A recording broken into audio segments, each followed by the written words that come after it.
Level 1. The recruit, age 22. 8,000 men walk through the gates of Aubagne every year. 1 in 8 pass the selection. Most of the men standing beside you in this courtyard will not be standing here tomorrow. The sergeant doesn't say this. He doesn't need to. You can see in the way he looks at the group, not at faces, at a number. He takes your phone, your passport, the photograph in your jacket pocket you brought because you thought you might need something familiar. Gone. He hands you a red and green tracksuit, a bunk, a number. That number is your name now. The selection lasts 3 weeks. You run until you vomit on the gravel. Pull-ups until your arms stop working. Sandbags up steep hills in heat that make the air shimmer. Bad knees send men home. Bad teeth send men home. A weak heart sends men home. 2 men in plain clothes interview you for hours. They speak 12 languages between them and have heard every lie a human being can tell. They want to know if you fled a serious crime. Small trouble is forgiven here. Murder is not. Then they offer you something nobody else on earth offers. A new name, clean, on paper, a declared identity, a chance to begin from zero. No history, no record, no past. You take it. The man who stepped off the train is gone. Every night, bed's empty. You count them in the morning and say nothing. At the end of selection, they read a list of numbers out loud. Your number is on it. You sign a 5-year contract in a language you cannot read. You belong to France now, and France has never felt further away. Level 2. The Legionnaire, age 22 to 23. Castel, a training base in the French countryside. For months, your whole world. You learn to march at 88 steps per minute, slower than any army on earth. You learn to shoot. You learn to obey before you understand why. You learn French because a man who cannot understand an order in the field gets people killed. You memorize the Code of Honor. 7 articles. You recite them until they stop being words. Legio Patria Nostra. The Legion is our homeland. Nothing yet. They will cost you things before they mean anything. The Képis Blanc march comes near the end. Days on your feet, with everything on your back. Your boots are soaked with blood by day 2. You bandage them at night. You walk on them in the morning. Pain is information. You learn to stop processing it. At the finish, in the dark, under stars, they place the white kepi on your head. Something shifts inside your chest. You have no word for it. You will spend years looking for it.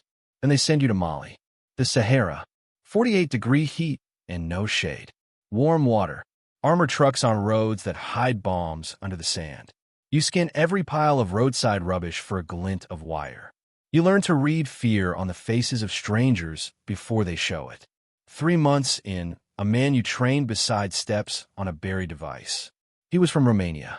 He showed you a photograph of his daughter on the first night. She was 4 years old. He was 24. You carry his coffin with 5 other men. The brotherhood is real.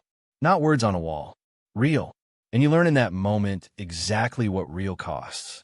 Level 3. The corporal, age 25. 2 years in. Your sergeant puts your name forward. Corporal course. Tactics. First aid. Command. How to give an order. How to give a bad order and live with it. 2 stripes sewn onto your sleeve. Caporal. Yesterday your job was to keep yourself alive. Today you're responsible for 4 other men. You wake them. You inspect their boots at 0500. You teach the new arrivals what you learned the hard way. They remind you of yourself 2 years ago, scared, lost, unable to form a sentence in French. You are harder on them than feels comfortable. That hardness is not cruelty. It is survival. French Guiana, the jungle, an entirely different enemy. The desert shows you the threat from 300 meters. The jungle hides everything. The darkness at night is total. Everything bites. Everything rots. You navigate through black water up to your chest, and you cannot see what is in it. One night, you take the wrong path. Your team is lost for 3 hours. Nobody dies. It nearly ends differently. Your sergeant tears into you when you return. Every word lands exactly where it should. You file the failure deep, not in your mind, in your hands, in your gut, in your feet, where it will stay until you die. You never make that mistake again. On leave, you meet a woman named Camille. She works in a bakery. She looks at you like a man, not a soldier. You start writing letters when you deploy. Short ones. about the rivers, about the parrots that wake you at dawn. You do not write about the things you see at night. For the first time in years, someone is waiting for you somewhere. You did not know how much you needed that until it existed. Level 4. The Master Corporal, age 28. First contract ends. You sign again. Nobody is surprised. Caporal Chef. The young legionnaires call you Chef and go quiet when you walk in. You have earned that quiet the hard way. They can sense it without being told. You marry Camille in a small ceremony near the base. Your family is not there. They live in another country under your old name. Camille knows only the man you became here. That is enough. That is everything. Your son Lucas is born a year later. You hold him in a hospital at 3 a.m. and your hands shake. You have carried dead men. You have returned fire from behind a burning vehicle. 7 pounds of sleeping boy, and you cannot keep your hands still. 2 months later they deploy you. The Sahel. The fighting is heavier now. The enemy has learned and adapted. They always adapt. Your convoy is ambushed on a dirt road in the gray morning. 3 directions. The first truck burning. You pull a wounded legionnaire from open ground with your bare hands. He lives. At night, in the desert, you look at a photograph of Lucas kept in your left breast pocket. You think about what kind of father a man like you can be. You don't have an answer. You decide to try anyway. Trying is the only answer that leads anywhere worth going. Level 5. The Sergeant, age 31. NCO school. When you come back, they pin a new rank on your chest. Sergeant. 30 men. 30 rifles. 30 lives. You have crossed a line most legionnaires never cross. You no longer follow the fight.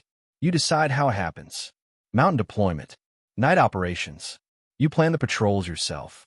You call in fire support in the dark with explosions close enough to feel in your ribs. You make decisions in seconds that determine whether men go home or don't.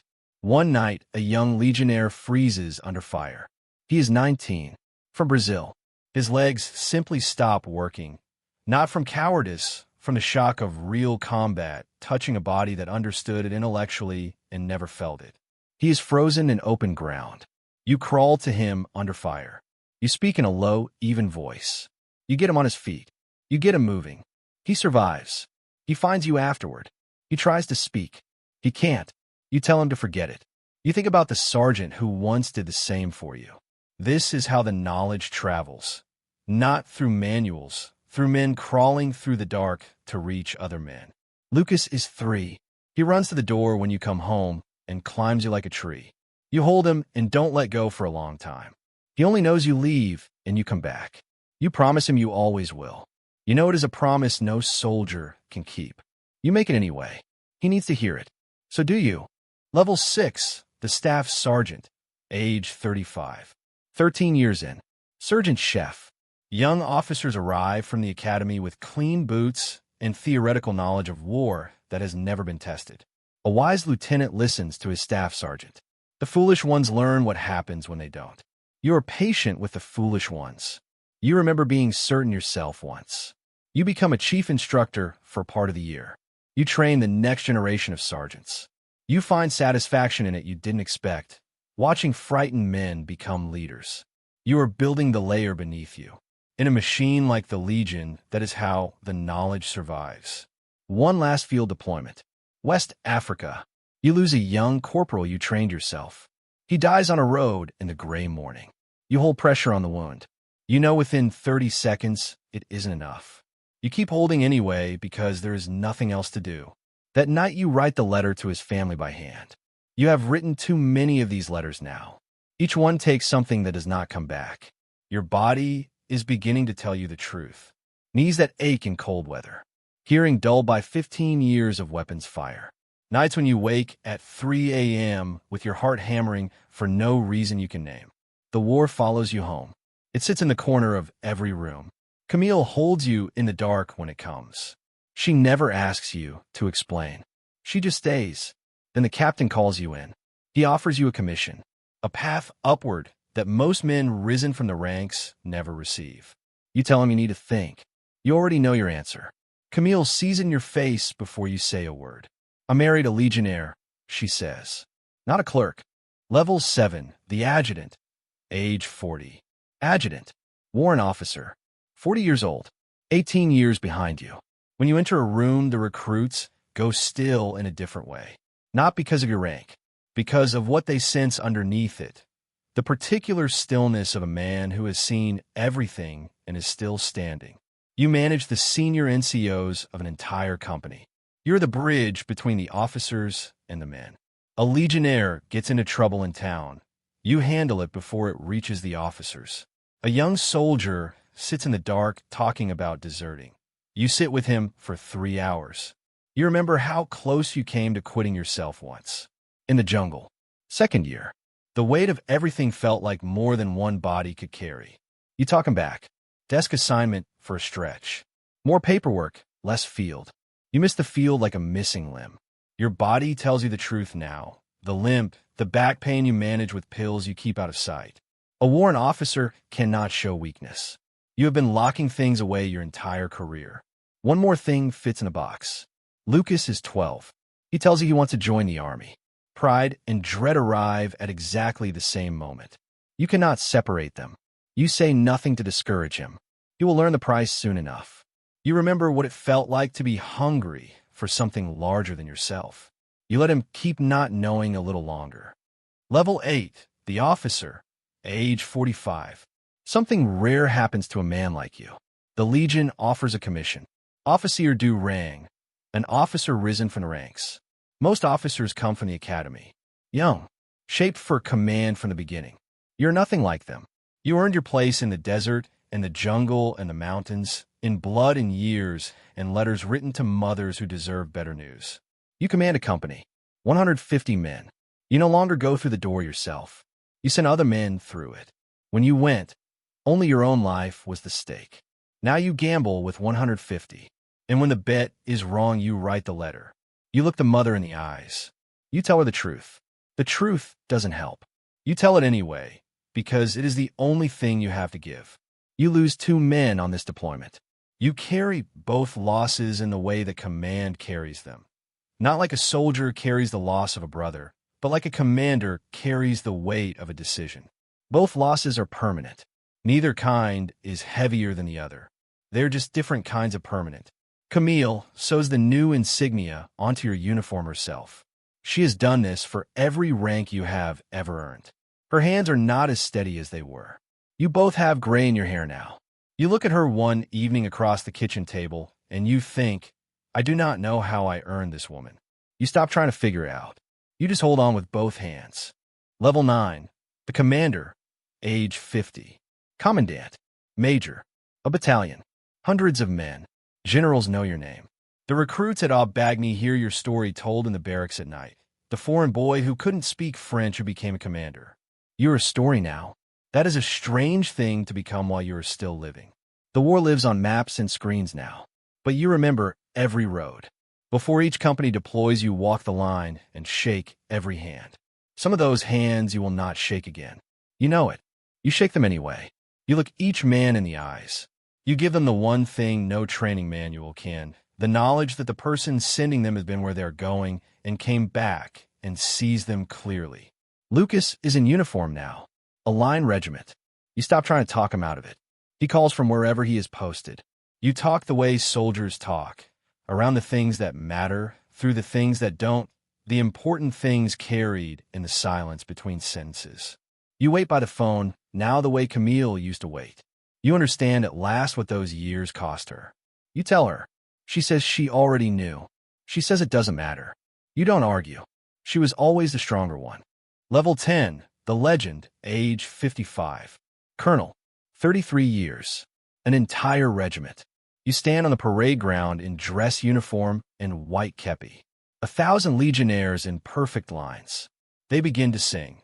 The slow marching songs you sang as a frightened 22-year-old who had just given away his name in a courtyard and didn't know if he would last the week. The sound moves through your chest like something that has no name in any language. France made you a citizen years ago. Français par le sang verse. French by spilled blood. You earned your country the hardest way a man can. Nobody will ever question whether you belong here. Camille stands in the crowd, hand over her heart. Hair white now, like yours. Lucas beside her in his uniform. Three people bound to a country none of them were born into, standing together in the afternoon light. You think about the ones who are not here. The Romanian with his daughter's photograph on the first night. The young corporal whose hand you held on a West African road. The Brazilian boy who froze under fire and is alive somewhere in the world right now because you crawled to him in the dark. Their faces line up in your memory in the gray hours before dawn. You will carry all of them until the day you die. That is the real weight of the kepi. The part recruits cannot see. The part that only becomes visible after years of wearing it. When you retire, you move to a small house in the south of France. A garden. Some nights sleep won't come, and you walk the garden in the dark, your hands still reaching for a rifle that is no longer there. The war never fully leaves. You made your peace with that long ago. You sit on the porch in the evenings with Camille. Neither of you speaks much. After everything, all the distance and the noise and the years, the silence between you is the most comfortable place you have ever been. Somewhere right now a train is pulling into Aubagne. A young man steps off with one small bag. He doesn't speak French. He doesn't know a single soul. He is afraid, though he would die before showing it. He has heard stories, brotherhood, honor, a fresh start in a place that doesn't ask who you used to be. He doesn't know about the boots that bleed, the friends he will lower into the ground, the letters he will write by hand in the dark to families who didn't deserve that envelope. He doesn't know about the man he is going to become. But the Legion knows. It had been making men from nothing for nearly 200 years. He will sign his name, or a new one, on a 5-year contract.